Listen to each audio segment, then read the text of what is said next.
चला तर मग जाणून घेऊया दही बनवण्याची परिपूर्ण पद्धत। पाहायला गेलं तर दही हा आपल्या आहाराचा महत्त्वाचा भाग आहे। आरोग्यदायी, रुचकर आणि सहज पचणार। आज आपण पाहणार आहोत घरीच मस्त घट्ट दही कसं बनवायचं। त्यासाठी एक स्वच्छ भांडं घ्या आणि त्यात आवश्यकतेनुसार दूध ओता। मात्र ते दूध मध्यम आचेवर गरम झालेलं असावं। थोडंसं थंड झाल्यानंतर त्याच्यात आपण 2 चमचे दही ॲड करणार आहोत, जसं मी इथे ॲड केलेलं आहे। या ठिकाणी एक गोष्ट लक्षात घेण्यासारखी की जे दूध तुम्ही घेताय ते एकदम कोमट गरम, जेणेकरून दही आहे ते घट्ट बनायला मदत। या ठिकाणी हे दही दुधात पूर्णपणे एकजीव होईपर्यंत मी हलवलंय, त्यामुळे ते एकजीव होईल आणि दही मस्त घट्ट बनेल।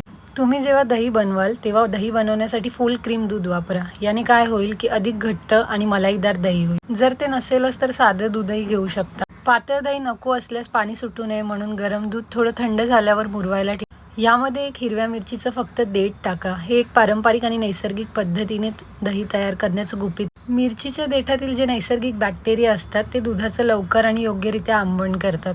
सकाळी जेव्हा तुम्ही झाकण उघडाल तेव्हा तुमच्या समोर असे मस्त घट्ट आणि मलाईदार दही तयार झालेलं दिसेल। तुम्ही एकदा ही पद्धत वापरून पहा, घरातले प्रत्येक जण म्हणेल आहा, ते तर बाजारातल्या दहीपेक्षा कितीतरी चांगलं आहे। आता या ठिकाणी मी तुम्हाला टिप्स देते। जर दही खूप जुने असेल तर ते बॅक्टेरिया सक्रिय नसल्यामुळे दूध व्यवस्थित आंबत नाही। घरचं ताजं दही किंवा योग्य तापमानावर ठेवलेलं नैसर्गिक साखर नसलेलं दही वापरणं महत्त्वाचं आहे। दही तयार झाल्यावर वरून थोडीशी साखर, थोडंसं जिरेपूड किंवा थोडं मीठ घालून खाल्लं तर त्याची चव दुप्पट होते। व्हिडिओ आवडल्यास लाईक, शेअर आणि सबस्क्राईब करायला विसरू नका। धन्यवाद।